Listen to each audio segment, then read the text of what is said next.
That's scanned. Okay, good afternoon. Welcome to our council meeting.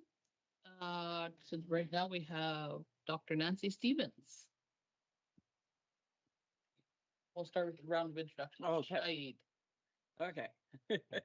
I'm Nasir, Administrative Services Officer. Hello, Miranda Seymour, Council. Mr. Ahmed, Director of Finance and Compliance. Thomas Reddy, Council. Darling Logan. And other stuff. And others. Lots of other stuff, I bet. And Crystal Gibbs, Council. Doug Olson, Council. Clay Poutney, Council. Jamie Bird, Council. And online we have Tashina Seymour, Council. Okay. Well, Hi. hi. Okay. So, Hadi, Sego Guego. My name's Nancy Stevens. Doctor is my dad. I'm a relatively recent PhD. I guess worked through my PhD and got it in 2020, just before the pandemic. So it's still, not really my comfort zone. Most of my work over the years has been community-based Indigenous mental health and Indigenous women's services. So that's more of where my comfort zone is. I'm from Ontario.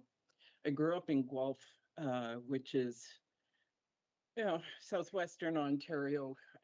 Most of my family's European. Part of my birth mother's family is connected to Six Nations and one of the Hill families in the Mohawk Nation there. So I didn't grow up knowing all of that. And this is just a way of sort of introducing myself. My clan is Bear Clan. So most of my teachings are Anishinaabe, which is the territory that I've worked in most of my life, but also way up in the Yukon in Wuntukwitchin territory for a couple of years. So that was a really good, hard, but good experience.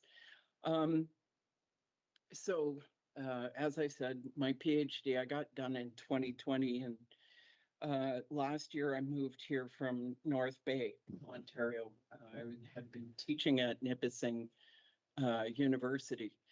And so when I got hired on, I actually tried getting hired on by UNBC many times. Finally got there. But I got hired on as the chair. And so one of the many things that we've had on a list of priorities is to address the pit house. That has been really integral to the learning of a lot of people.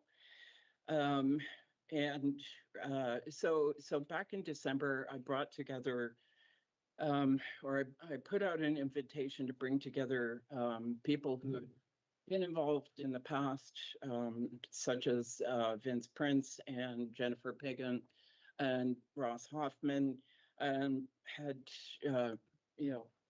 put out invitations to other people, including you, and unfortunately you had family stuff going on, just to have a conversation about what the interest was in doing something with the site. Currently, one of the Office of Indigenous Initiatives staff was out there just before the end of April, and the roof is now completely caved in.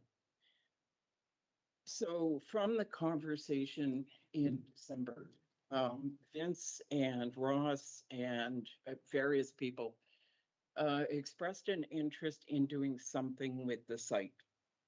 So that could be taking it, remediating the soil so that any kind of water runoff gets guided away from the pit itself, and then rebuilding. It could mean taking it down and just letting it go back to the earth. Vince thought it would be a good idea to redo the structure. And so there's a lot of interest within UNBC to do that. And I think in the broader community as well, because even last year, we were getting calls from schools to say, we'd like to, show the pit house. But, it's not in a very good state right now. So we've had a bunch of different ideas thrown around, including, if we went really big, the whole saying of go big or go home, what if we did a series of pit houses over a series of years, and then people could start seeing what the natural life cycle of a pit house would look like over time. And it would be a really useful teaching tool, not just for UNBC students, but also for elementary and high school students who could come up and take a look. And, so we haven't landed anywhere. What we did agree, though, was that this is the time to talk with Lheidli today and find out what interest, if any, there is here with the community to do something with the pit house, and to see if there's a way forward to, something with it. Yes. I got a thought. Well, the pit house is naturally going to go to where it's supposed to be. That pit house for the last bunch of years, I don't think it was built in the correct spot to begin with, because it flooded every year. Yes. We wouldn't have had that. Yes. And Vince would agree with you 100% from the conversations we've had. But archaeological wise, I do like the idea of having multiple. And then you can start seeing them once they start going back. Yeah. And what depressions they kind of create. So what to kind of look for. People are going out and looking. So Yeah. Yeah. Yeah. Yeah. I thought it is. Yeah. I like that thought. The other thing, oh, sorry, go ahead. I think, the pit house itself was, they worked on it for a while. We had some of our youth that helped with it, and to help build a pit house. They've learned, participate. And basically it was built for the 2015 Winter Games. Came to Prince George. And, at that time, that's when we showcased our community. We also showcased the youth. Let the youth do everything. This is your time. Show the world that who you are. That's what it was about. It wasn't about chief and council. Everybody always think about chief and council. Oh, you gotta do this speech. No, I'm not doing the speech. The youth's gonna do the speech. And if there was something, maybe we leave it as it is and build a monument around it. And live in that legacy of the 2015 Summer Winter Games. As Lheidli is hosted. We hosted that here in Prince George in our territory. Or no, that 2010 wasn't it? Or 2015? No, that was 2015. 2015 was the Winter Games. Mm-hmm. And I think there was, and I think building around it or building on houses, but I think the legacy is already there. But we have to, I think I would be happy if the university would, showcase that. And why it was built and who built it. And I think that would be, our youth would be quite proud of that, Yeah. Say, I was there, I helped build that, But after it was all over, nobody got recognition for anything. I went up there. Yeah. Every time I went up there, it was flooded. And this one time I went up there, and people thought I got lost. Oh, dear. They set up a search party for me. I was already on the road. But if it's left as is right now, maybe with a plaque there, Yeah. that could work with in the series, like this is the new ones, like we start doing a series and then circle back around to UNBC. So starting to But I think if you're gonna do something educationally with a pit house, I think you should build one Mm. on site, you know, Yeah, with that protection of the roof on the inside, you know, so that you can see the simulation of how it was built on, with using the ground and everything else that'll be there, Mm. which will last forever. mm, You can bring it and bring people in to teach, you know, and mhm. and Vincent can help with this, or, you know, probably Vincent would probably Mm. agree with what I'm saying, you know. Mm, mhm. And also a correct site, because since the beginning, it was Absolutely. flooding all the time and it was not a good place for where they built it. Yeah, yeah, yeah. And I don't think anybody has any argument for that. One of the questions that I've had, and coming from Ontario, a lot of the universities will have like teepees or longhouses that they built so that like on the campus, so profs or students can go out and they can have classes and do stuff like that in those kinds of historically correct and still relevant kinds of structures. And we don't have anything like that at UNBC. And you know, especially teaching in First Nations studies, and I'm wondering where's the space that reflects the land and the culture here. Like, we're in a beautiful location, and Lord knows I so appreciate the view from my It's office in the window. garden. It's in the garden. Do you know? They don't make those pathways. They don't make those pathways big enough for all the students, geez. But, you know, so part of this is also me just sort of trying to, you know, figure my way through all of this and see if there's ways for us to create those spaces and, you know, so yeah, that's why I'm here. And even decommissioning, like if you're gonna go in the direction of decommissioning the first one, if it's collapsing and everything, Yeah. there should be some signage or something, maybe something put up to show that was the first one and who was involved. Yeah. And why it was there. Yeah, Some type of like paying homage to what that was. yeah, And being able to utilize that to maybe build some kind of teachings when if you're gonna plan on building more with students, Mhm. or something like that, because it was built by a lot of community members, put a lot into that. yeah, yeah. And Vince and Ross and Jennifer all really emphasized how involved the community was in the build of that. Exactly. And that kind of learning dynamic is really unique, and you don't get that very often. And that's another thing that for me personally, is really important for students to experience, right? Yeah. Was it ever talked about for it to be a part of a course? Yes, we have talked about it as part of creating some special topics courses. We have the engineering program, of course. We've got, you know, various courses that could potentially see students, you know, taking, participating and getting this kind of, you know, experience that they wouldn't otherwise be able to, right? It is quite unique as an idea and as an experience, so. Mhm. So at this point, I'm just,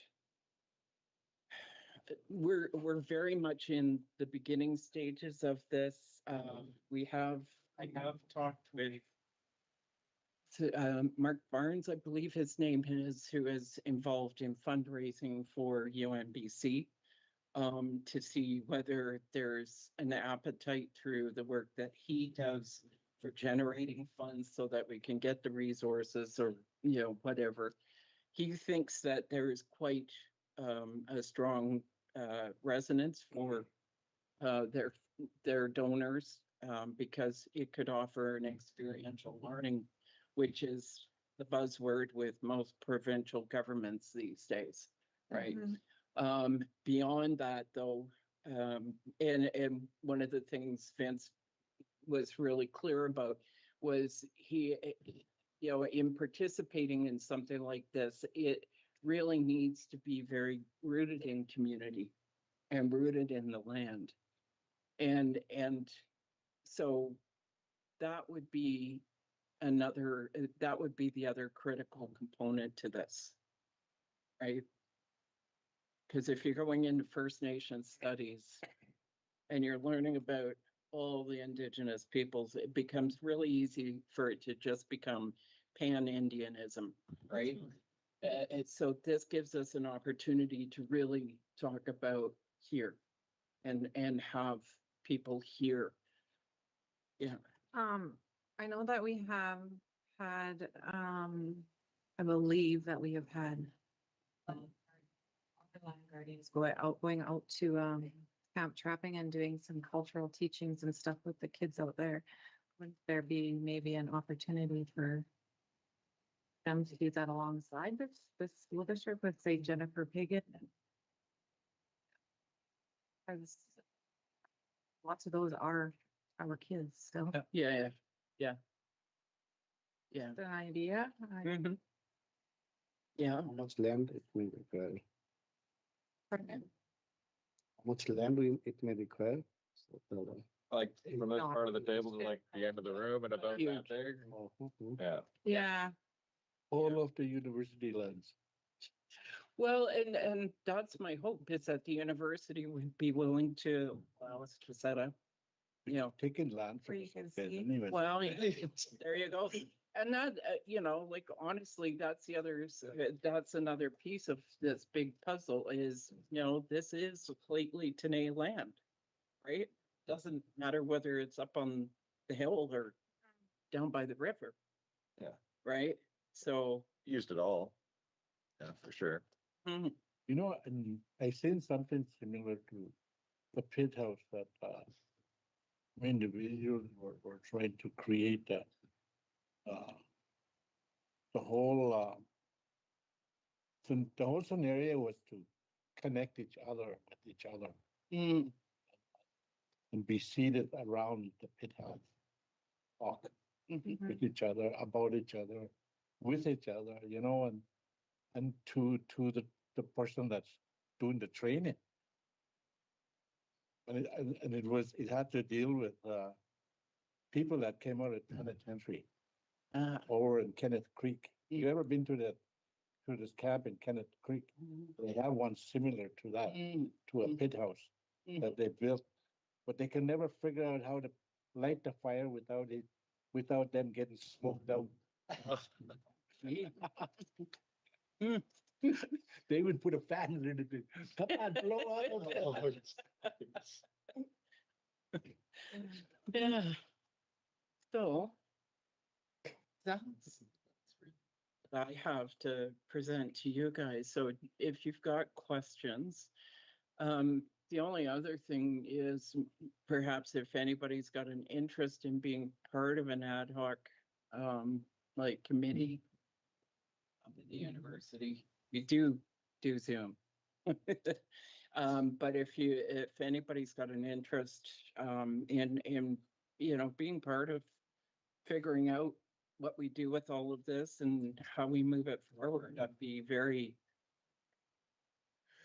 No. No, I'm just like, so many people come and ask us to be on committees or on boards, and like a lot of us are spread really thin.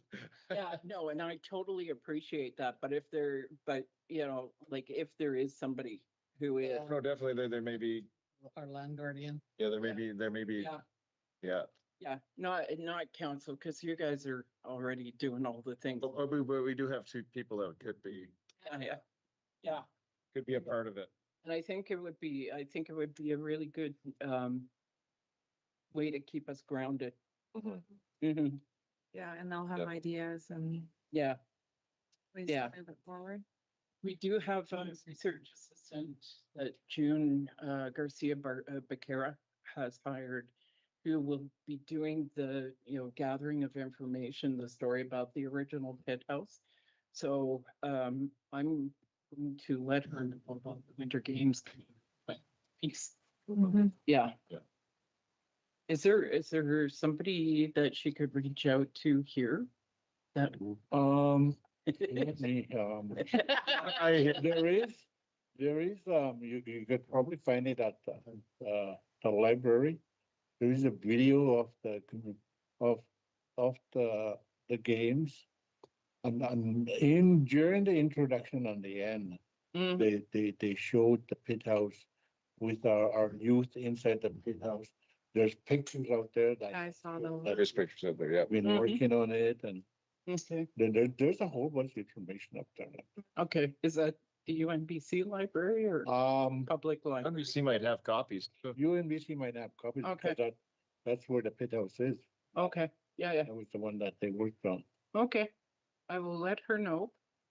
And then maybe we can get somebody in the 3D printing lab to do some kind of a plaque or something. Yeah. That would be good. Oh, wait, yeah. All dead, yeah.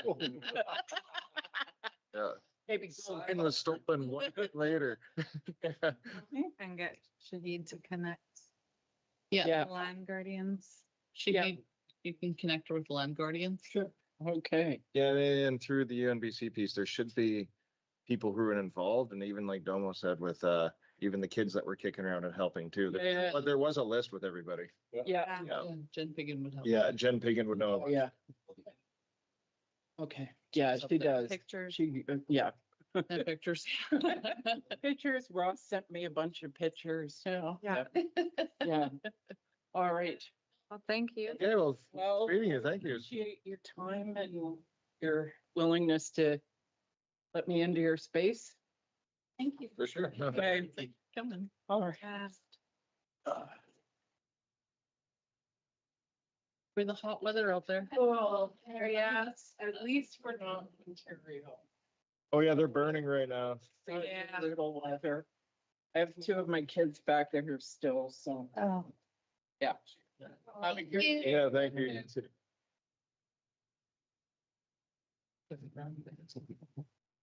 I'll text me, so. You see the You guys train? come back?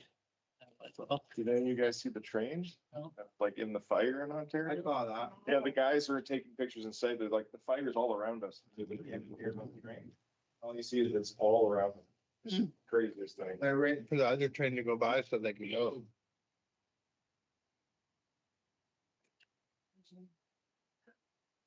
I just wanted to open. But Oh, no, there's one beside me down there too. Oh, this one's good. Did you know? Like this was slushy enough. Anything? Well, Nasir. Finance. You have a tape. Present the financial statements for the quarter one of this fiscal year. The till 1 to June 30th. Quarter two? No, Quarter quarter, one. I know. It is unaudited and unadjusted statement. So this is the statement of financial performance. Total revenue is collected 6.8 million. Our operating expenditure was 4 million. Capital expenditure 1.9 million. And total expenditure 5.9, and surplus of this quarter is 857. Last year's quarter one, total revenue was 4.4 million. Operating expenditure was 3.2 million. Capital expenditure was 740,000. And in last year, quarter one, surplus was 463,000. So if we compare these two quarters, two fiscal years, our surplus has been increased by 384,000. And our budget for this quarter was revenue was 4.2, and we in our approved budget we decided to utilize deferred revenue from past year which is 2.6 million. So budgeted revenue was 6.9 million. Out of that, we spent 7.2 million right now. It's because of this more on capital expenditure, especially for this fourplex project and the FEP project.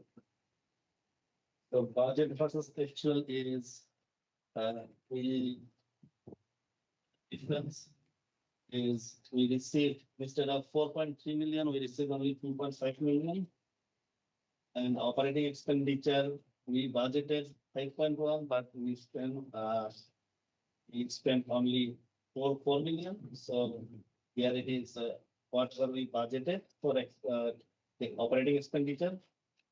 Our operating expenditure for Q1 under the budgeted amount. Capital expenditure also under budget 187,000. So total budget wise, we are in favorable position in Q1. Next. This is the financial position after Q1. Our current asset is 15 million. Minus our liability is 4 million, which is adjusted current asset is 11 million. Our other assets, which is mainly coming from the business entities, our equity in business entities. That is 55 million. And total fixed asset, we have 26.7 million. Again, this is an unobligated and unadjusted amount. So which says total 93.7 million is as the net asset, and we give the band right now. Comparing to last year, we got almost there 93.1 million. So our favorable increment is $538,000 end of Q1. Question about this financial position and financial performance.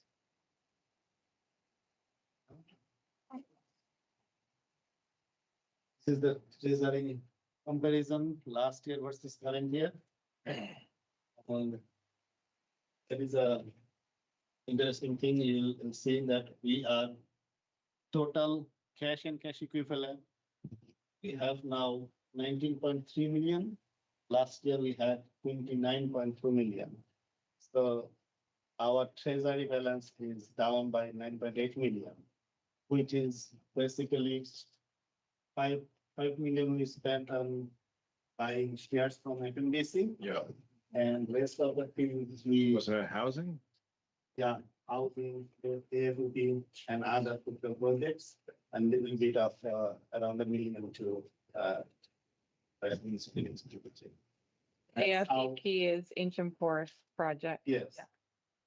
Well, here is a strategic point we have to decide, like how should we keep our cash balance, how much we should keep all the time. Like I know we are going to take more housing projects and some of the capital projects coming in, any property purchase, anything on reserve, off reserve. So if we need any big amount, what should we do in future? We go for the financing from FSFA at a lesser rate, or we just keep on using our OSR. 1 year investing is 9.8. If you think about next 3 years, 4 years. Well, you're gonna be broke if you keep going down the road with OSR. We can discuss it in later. That what should be our next strategy to fund our future projects. Well, and even the tough, like you said, the budgeting each year to ensure that we have, like, if we know that we're looking at building so many houses each year, try to budget for that just to try to keep a cash flow. That's a pretty big hit after. But even that one that went into the FNBC, well, that's still there. It's just. But think about the renovation project we had here. reserve, which is then 500,000. Now, we have a proposal from Shawar that how about we go for another floor of this building? So we don't know, but if there is even $2 million, $1 million, from where we should support that. Mhm. Like we have other operational project as well, like we are supporting elders for that monthly gift. And that land use. Like any construction stuff, like because now this is ATR, I would be hunting down ISK, trying to find all the funding you can, because they do have an administration, buildings and other stuff, infrastructure. Look for Yeah, I stuff for think funding that. before it comes out of OSR. Because I see what you're saying. now the second, like, you use the second floor as an example, it's not needed right now. It's not dire straight, right? So. Kinda. Is there like, industry standard? Like,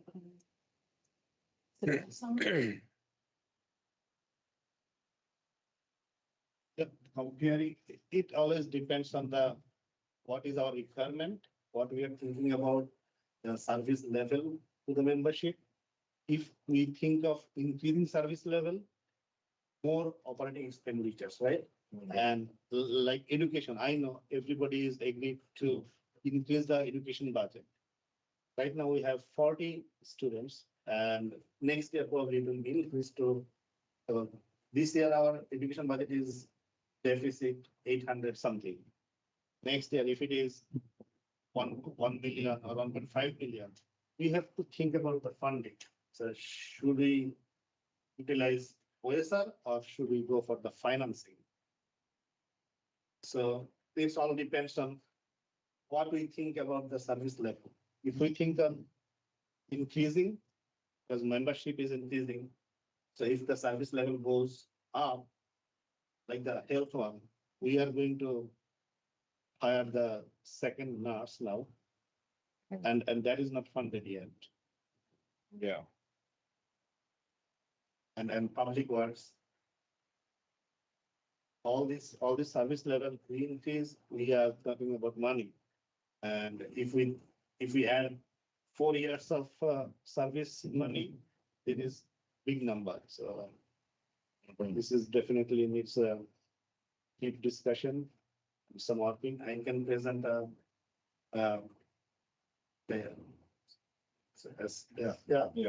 Suggestions and overall plan. If we keep on increasing the level, the last 5 years, what was the increment level? And if we go on the same pace, what would be the expected cost each year? And how we can fund, because our main funding source was one of the main funding source was FCARSA, which is really down. So in saying that, our wind project. Okay. What? Yeah. But our wind project, the monies start flowing in 2030. 2030. 2031. 2031, yeah. 32. Okay, so 5 years from now. Even then, like a 10-year forecast and where we're headed would be a Yeah. good piece to look at. Yeah, just because with that comes along, I think it was $3 million a year, which makes up for some of that FCRSA loss. Right? And you're also putting into account just membership, dating membership and what that looks like, right? As well. Yeah. Like there's a lot of pieces here. Yeah.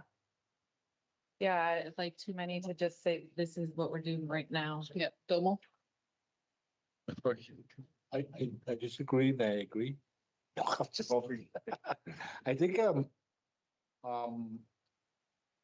funding, you start talking about membership and funding and because Indian Affairs doesn't pay for the influx of people that are coming into our band. And the band doesn't get paid for that. It comes out of OSR. A lot of money is paid out for that.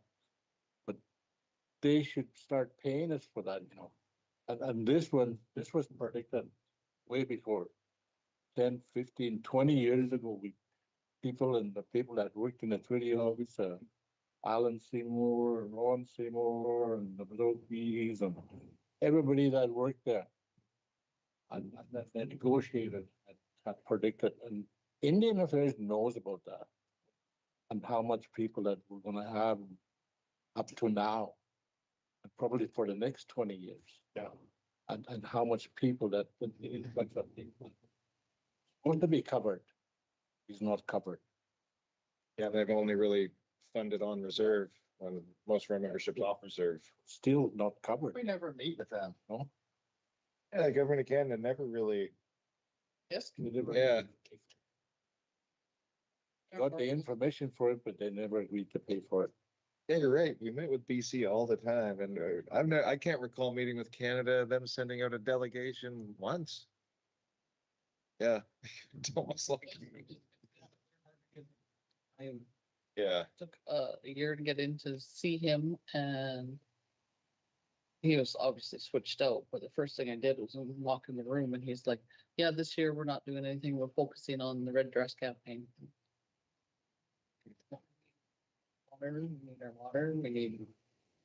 Well, the membership, they don't care about the membership. No. They'll authorize it.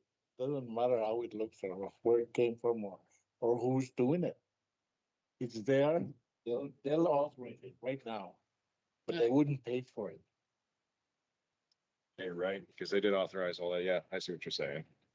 Plus, if the federal passed that bill for the membership, that how people can get status. Yeah. Yeah, they got one more reading to go, or did they do it? I think it's, last I heard, they had one more reading. I don't know if we can build a case against Indian Affairs on paying their fiduciary duty to take care of our nation and the influx of people that came in. Because at the end of the day, we're paying for it, but we have to keep track of what was paid. How much are we paying at the end of the year out of OSR for people that are in the band, band members, but they are not responsible. Yeah. So in the Indian Affairs, in the Act, it says, anyone that lives on reserve, you are responsible for. But they will not pay for it if you're, if You're not a non-band you're- member. like, And like I said, if we're even a NATO person, a white person lives on reserve, you are responsible Yep. for the person, you know? well, no, like you said, if you're building a case for a 10-year forecast looking forward, then look previous the last 10 years and say, how much OSR have we spent for off reserve to build a case? But this is what you owe us. And I think some bands have had more influx than others through like the last two bills. I've talked to some nations and they say they haven't had a large influx through like BC3 and Bill S3. Whereas I think we have, and we have such a small reserve, such a small on-reserve population compared to off-reserve, that it's not just members being born or new members transferring in. It's the bills that are bringing the membership higher. It's But I because think- a lot more members Yeah. looked outside the, like, they married and lost their status. Yeah. So that's where you're getting a lot of people getting their statuses. I bet you any money they're still paying us for actual 350 people that are even on reserve or that are on the ban list at that time. The monies for that we are still getting.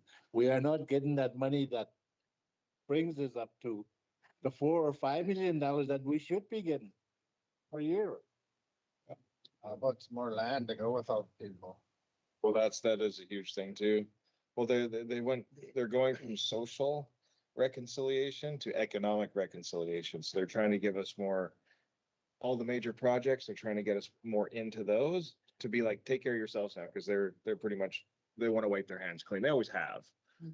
But, Well, let's build our own laws and our own policies. well, but like you said, with, Our community, yeah, so that we can get rid of this SOBs. well, and then how you get more economic benefit is more land, and they based our land on a handful of people at the time.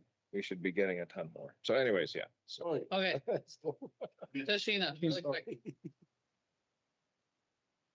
Another thing that will bring up our numbers to like what Domo was talking about is making sure that Ashikin and Tammy are changing everybody who moves on to reserve's address to on reserve, because that is where our funding is going to reflect.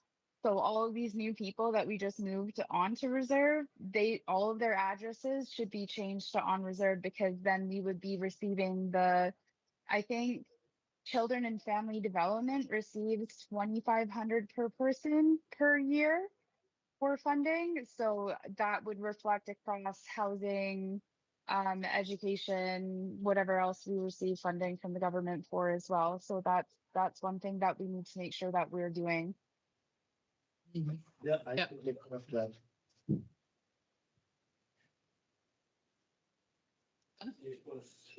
Oh. Some few updates. So our auditor, we have completed the audit and they send us the draft, financial draft program schedules and draft financial without the TANO's number, because TANO's audit is and we requested their auditor to put on rush so that we can complete it by 22nd. And tomorrow we will have a council meeting. Devon will be coming here to present, and you can review and approve the Financial. we have statutory cut of 29th of July.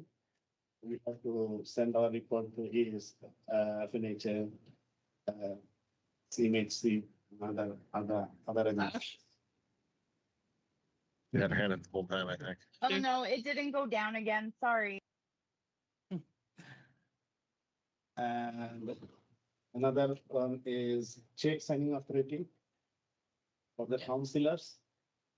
So in February council meeting, we had a briefing note to take the kind of excluded the you can council. Change signing authority to the directors, So we are reinstating that. reinstating council back on. Just because, Check signing authority. not people here to sign. Oh, yeah. I thought we had it delegated like above a certain. We did, we're just adding council back on to just for reasons, so something comes up and Well, is it until we have the director piece in play? Because just, EOs, you mean? exactly. Yeah. there's still four people, the same four people, well. Have four other people on that are signing authority here. Yeah. Sometimes it's, they're not around, or they're out, or, Well, yeah, and then, like I said, it's it's just so for temporary. emergency things. Weekly check run. Yeah. So it is, I prepared a briefing note about that. It is there that weekly check on details will be, I will keep on sending. Oh, yeah. And for information, I am asking the names of the staff names and band members' names, just for the Privacy Act thing. So if you have any question about any particular condition, Yeah. you can always ask me or ask any of the, Okay, perfect. Yeah. so I can tell you the details, but the names, like Miranda Seymour's name is not there. It's just a membership. Yeah. But you can find the details. There is a column for details. Yeah. Why this tenant has the name. Now you're done? Yeah. Thank you. No. Thanks, Ann. Thanks. That's gonna bring up some more conversation for sure. No, thanks for that. Then you're up. So Discussion on Shell-Glen fire. one, to the external one first and then do yours. Sorry? Yeah, we've done the external one first and then. Yeah, for sure. We might be waiting. Okay, PGSC. I'll check if. registered snowmobile club.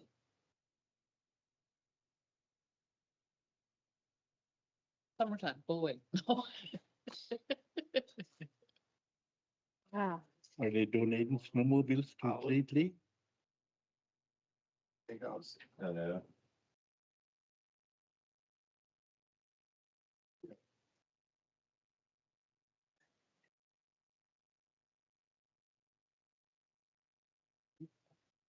Hello, Welcome. down there? Where- Sure, wherever you want to sit. Wherever the light is brightest, Okay. Under the end. go wherever you want to go. Wherever you'd like.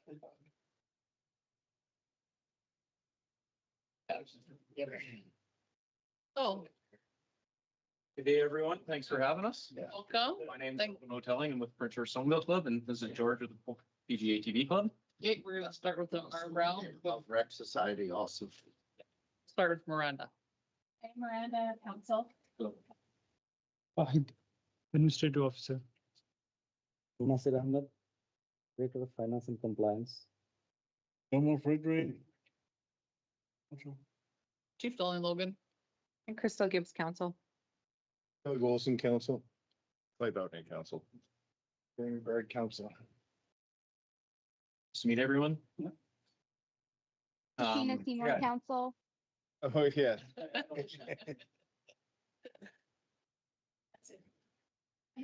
You have the table. Okay, well, we just, we wanted to come in and introduce ourselves and say hi. I have been the president of the Snowmobile Club for about 4 years, and I haven't really had a chance to meet anybody from the band or, I have seen some of our previous emails that went out, some of them a little fairly informal and not very friendly, I guess, or not very personal, I guess is probably the right word. So, we have a few different projects that we have going on in the area, and a lot of our trails and our riding area is within your guys' traditional territory. So we wanted to come and meet and just start somewhat of a relationship. And we know that a lot of our projects we will have meetings with you guys to discuss and share our ideas and concerns and whatnot. So we just wanted to come beforehand and start that. Yeah. I don't know if anyone's been on the trails. Clay may have. He's got a sled. Jamie, you been on the trails? I haven't been up there in a while, but I have used them. I know my daughters use them all the time. They're always up there. Yeah. Stealing my side by side, buggering off of them. The ATV and snowmobile club, eh? Yeah. Yeah, so I brought George along as kind of a last minute thing. I thought about it, I was like, hey, you know what? You use the same trails. We kind of have the same mandates, just different seasons. So it made sense to bring him with us. And Yeah, I've gone to Wells. Yeah. To the ATV trail. Yeah, actually, they're on their way this Friday to Wells. Yeah. Oh, yeah. Now they're all camping over there already. Oh, nice, yeah. Yeah. So yeah, one of our kind of projects that we're working on right now is we have slowly been working towards getting a proper trail up Torby Mountain for the snowmobiles. Right now, it's extremely steep and dangerous. I know, I've been up there. A lot of people died up there. I've been working on that. I know, actually, I talked to Karen Rec Sites and Trails today. She said, yeah, one of your band members had put forth a concern about the ATVs going up the trail. Yeah. And it had gotten pretty chewed up. So that's kind of the first I heard of it. Well, it's not just the chewed up piece, it's also the invasive species. Yeah. They're actually grabbing seeds and stuff and Yeah. bringing it out to the alpine, Yeah. so.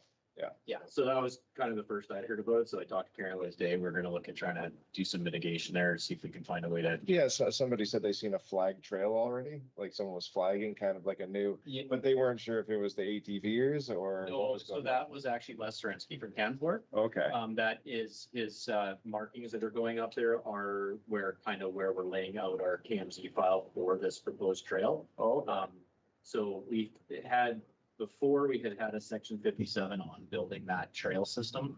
Yeah. It ends below was it 1,300 or 1,700 meters for the caribou? It ends below that, like we have a specific spot where we want to be able to turn our snowcat around and to avoid any access going beyond that in the summer, and also to keep some of the less experienced riders out of the area. yeah, Yeah. So yeah, he laid that out and we're just slowly working with Karen on getting back to where we can hopefully see this built at some point. Yeah, so nobody's ever been out there at early season and late season in terms of a bobsled. Lots of people have been hurt. Lots of people have had their sleds wrecked there. So Oh, yeah. it's dangerous, but yeah, so aside from that, other than maintaining our trails, and I know you guys are gonna be kind of logging in around this, and I look like one as well, so. Yeah, I have a cabin out at, the Gleason, so. Oh, yeah, nice. So it used to be really nice when they were logging way out that way. Now it's quite the jaunt to go in by sleds. And when it's all pounded out after nice snow, it's not an easy ride. Yeah, oh, for sure. I heard that the road got washed out this summer, spring, and was closed, has been getting blocked off. Right at Gleason? Yeah. Yeah, it's a beaver blocked up the culvert and it washed out. Yeah, I would say about the size of the room and probably about 5 feet deep. Yeah. It went right down underneath the road. Yeah. Yeah. Yeah, so, yeah, I try to go there as much as I can. Winter's nice. When the snowcat's up and running, it really helps out to Yeah. get at least a little ways to kilometer 30, right? Yeah, So, for sure. Yeah, and another thing that we talked about with Avalanche Canada and stuff is maybe hopefully one day seeing a weather station out there where so we get some better predictions on the weather out there for all of the users. It wouldn't just be for us, but for the hikers, the snowmobilers. that would be amazing. Yeah, so that's a bit of an expensive, I think the weather station in itself is about $22,000 just for the equipment, then looking at installing all that stuff. And hopefully putting in an area where idiots don't get to it. Yeah, they Yeah. have a few spots that they would like laid out. Yes, the idiots are an issue. Well, yeah, I was gonna say the cabin at the bottom of the burn, Yeah. just off to the side there. They did a nice job of it. Then someone went up there and shot it up.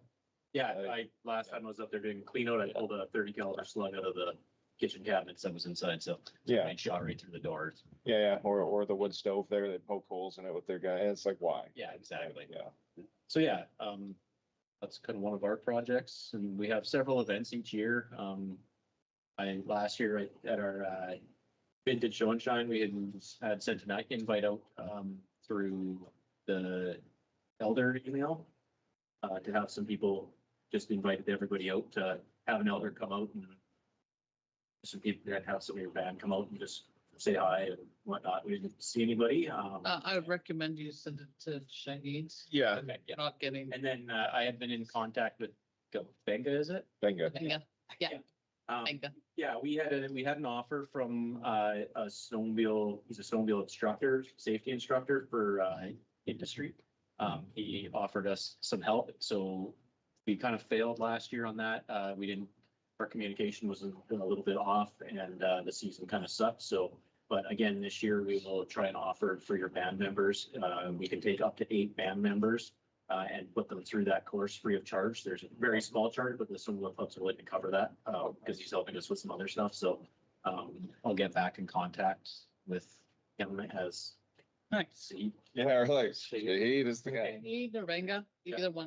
Yeah.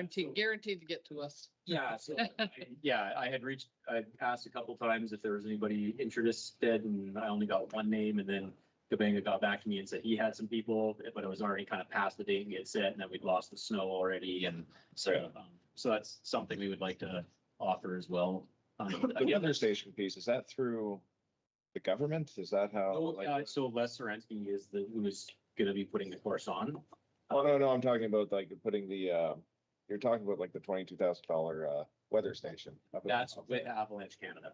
Oh, that's with Avalanche Canada. That is with Avalanche Canada. Okay. Yeah, so that would be a team effort with Avalanche Canada and whoever else we can get. They figure they can try and get maybe Bears Paw Heliski to do the helicopter work. It's just a matter of the fundraising and the approvals. Well, yeah, I was just wondering if even like some of the government, like regional district, like places like that, might have an appetite to kick in a few bucks. Yeah. Like 22,000 isn't that much really at the end of the day to promote a lot of safety. Cause right now I always look at like Arctic Lakes 10, I think is up there. That's one of the closest weather stations that you can actually see some weather up there. Yeah. Yeah, so I think they wanted to put it.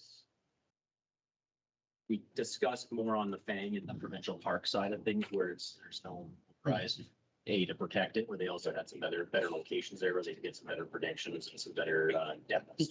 Oh, yeah. Yeah, so these are few little things we're working on. Well, even maybe looking into Zyco, Oh, yeah. because they do have a cabin up there, maybe they can help make it or something, I don't know, just ideas. Yeah, so and then kind of once we're done that, we would like to, there's a couple other new trails we'd like to see incorporated into the Snowmobile Club, traditional trails up Baldy, I'm sure you've been up there. Beside Torch Mountain, I believe you guys have the wind farm going kind of off to the south of that. Dixon. That's another spot we'd like to see. A lot of people use it. It's a fairly safe, family safe. There's no avalanche conditions or concerns there. There's Yeah, no shorter season. Yeah, a little bit shorter season, but it does give us for year-round access or better seasonal access with Camp Friendship being right there. The road's farther in, and Oh, yeah. yeah, we get some better snow on that side of the mountain and whatnot. So that's a ways out, but these are just some of the ideas that the club has. We have our yearly poker ride over the clubhouse as well in the summer and winter. So just a little bit about us and kind of what we have going on and the cover it, George. Pretty much, I would say for this Snowmobile Club. Yeah.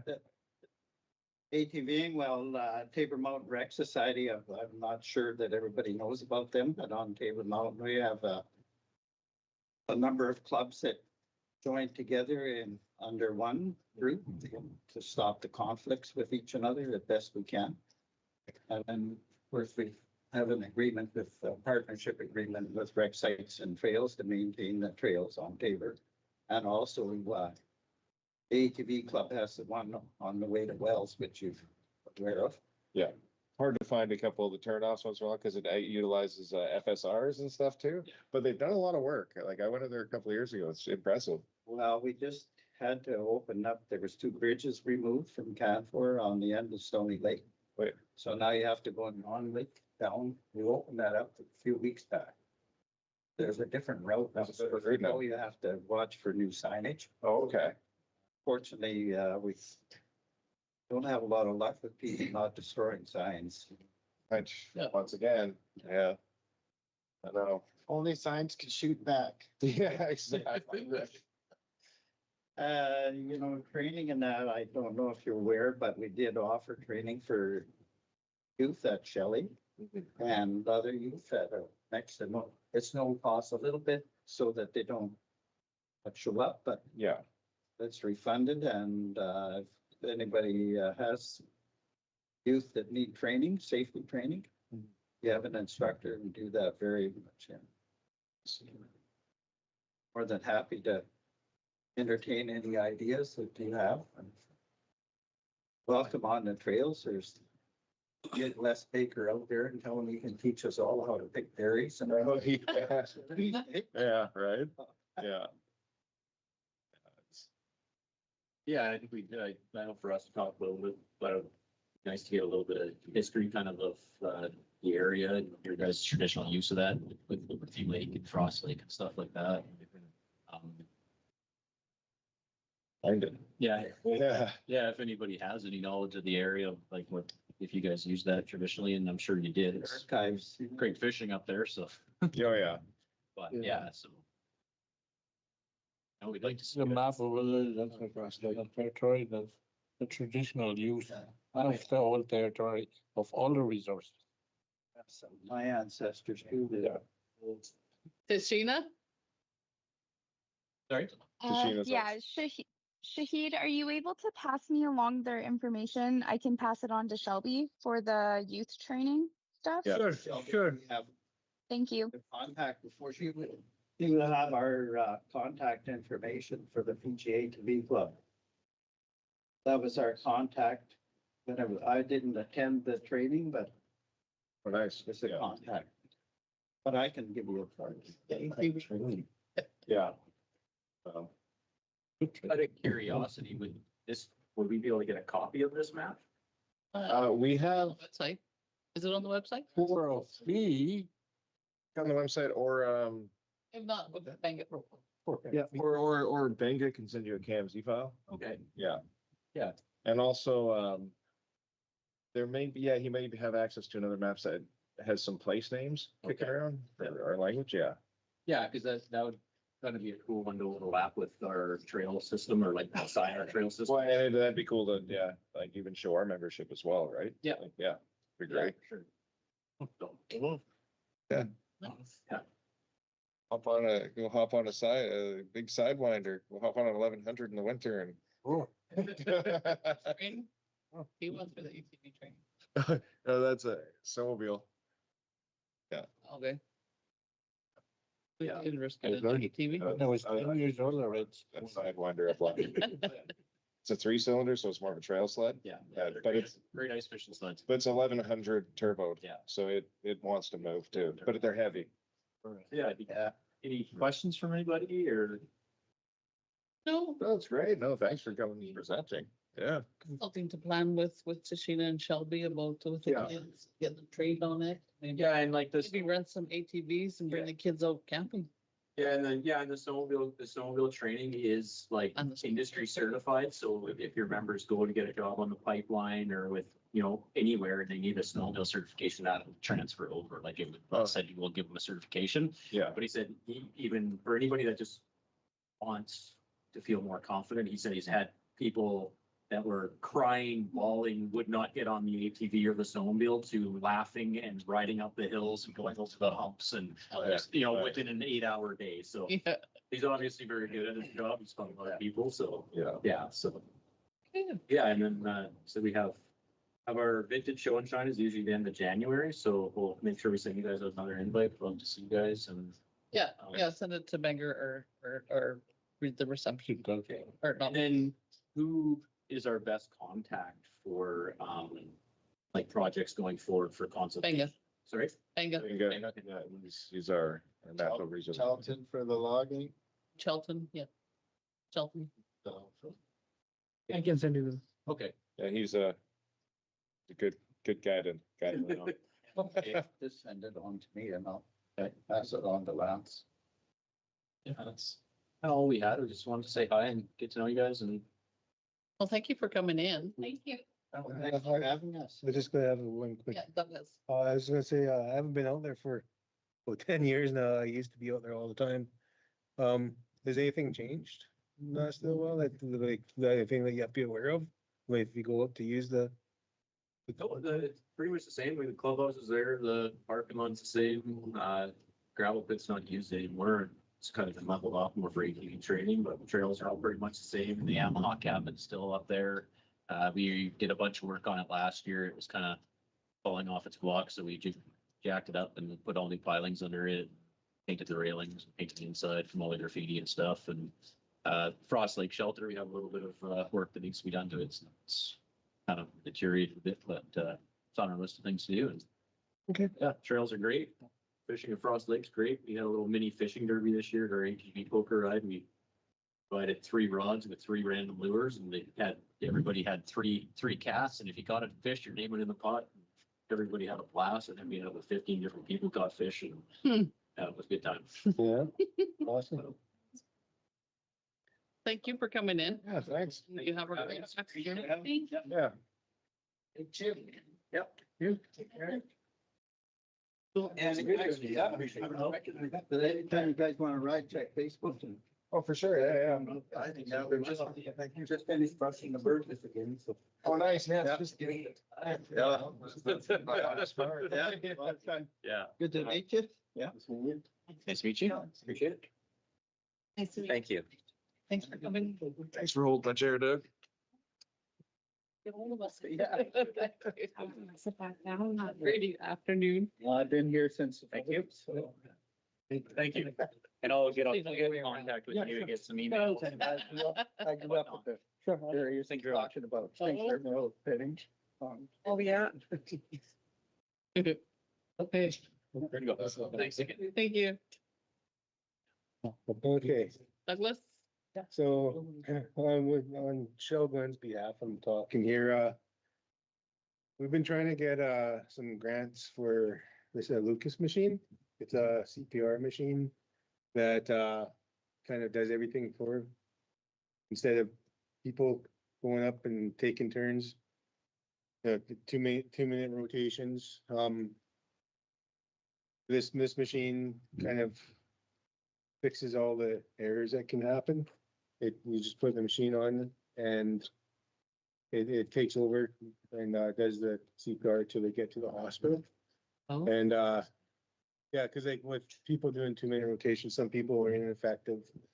Some people, everyone's got a different rhythm. So this machine like increases the chances of getting someone back from CPR greatly. And so we've been trying to get a grant for a little while. Well, I guess the next grant's not available to next year, and we've got a small chance of getting it. I don't know if we're going to get it or not, but we're just wondering, I got thinking, everyone on reserve and off the reserve that I know is getting so much older over there. And with everything that happened there, it just kind of popped in my head. Once a year, maybe twice a year, we actually could really use this machine. And it hasn't come up yet, luckily, knock on wood. But it will be coming up again pretty soon where we're going to need a machine like this. And I was just wondering if there's any chances of.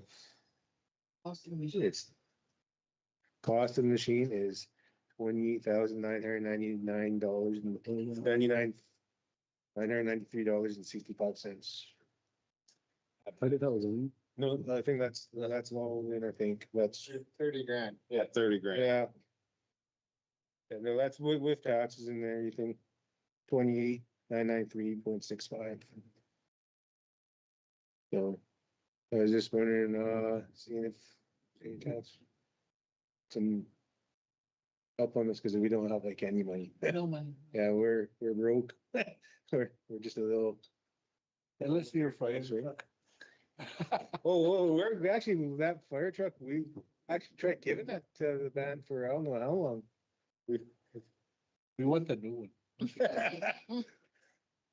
Tell you what, in 10 years, you can have the new one, because we have to have every, was it 23 years? We have to have. Thanks for your hand-me-downs. I'm kidding. Yeah, Do you need any training for? Yeah, they asked me training, but yeah, we can get the training pretty easy. It's just. Where is it? I just curious, if the machine, you didn't use it for the year, if it would be a good thing, it just sat there, does it require early maintenance? No, there's a few, actually, I was just talking to Art, because he's in Hickson. When we had this, the moccasin walk, Arcane. and, they've had one for a few years, and yeah, there's no, maintenance that has to be done to it, but even if there was, we have, people that come through the hall. Depending on the stuff, sometimes we have to get it done every 6 months, sometimes we have to get it done every year, but we do have people that come in and do our maintenance for us anyways, even if it did. Everything's portable. It's portable, yeah. Yeah, well, it would definitely, if once you get hooked up to the patient and get them going on it, it goes on to the ambulance and then goes down to the hospital till they get in to see the doctor. What's the lifespan on the machine? That I don't know. I didn't ask. Like, how many times can you use it? Oh, you can, Forever? Like reach? yeah, like if you have one, there's that, it's not like, it's, well, just see if there's, anything on the. So it's got batteries that are gonna have to be replaced every few years. But, and the batteries are $1,500, so that's something that we could put into our budget. But it's, as far as I know, so, okay, there is a Lucas, prevention plan. It's a 3-year plan for, I guess, warranty there on it. Mhm. So it's gonna last at least 3 years. But I believe it, Art's had his for,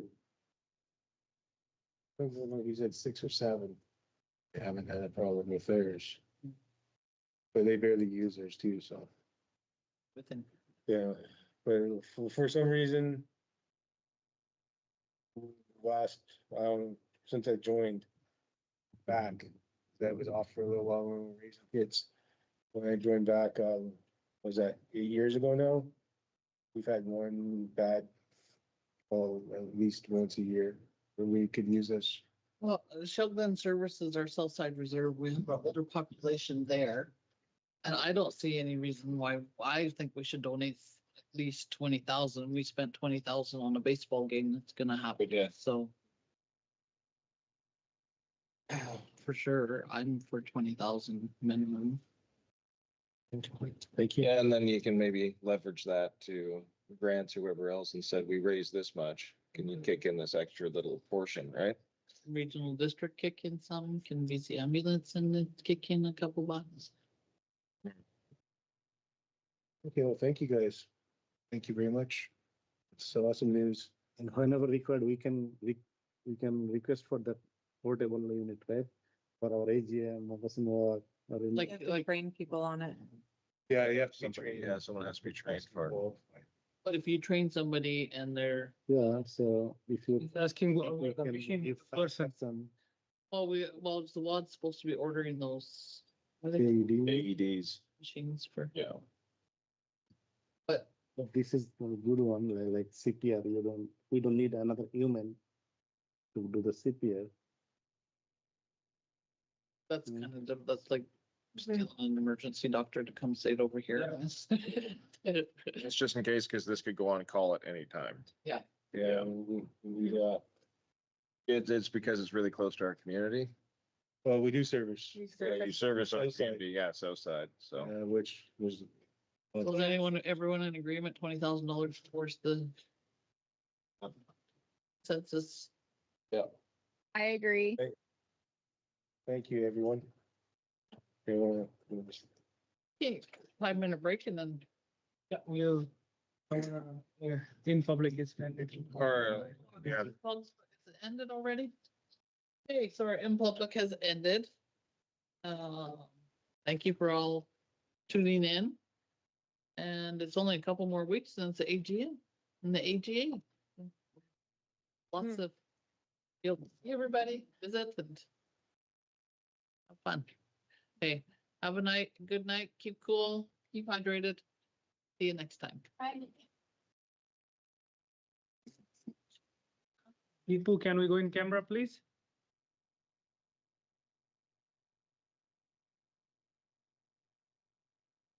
someone just throws an empty bag in there. All of them probably. He must. Yeah, it's just sleeping like Early morning for me. very early morning. We gotta finish this stuff now? Yeah, no, just we have from F Few more, few more. Like, I few think, more administrative cases. Turn it down. Okay, I'll go Deepu, can pee. you hear me?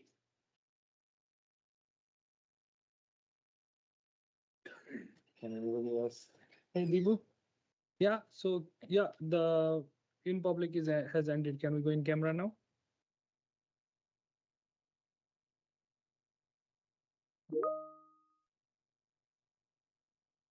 Yeah, can we go in camera now?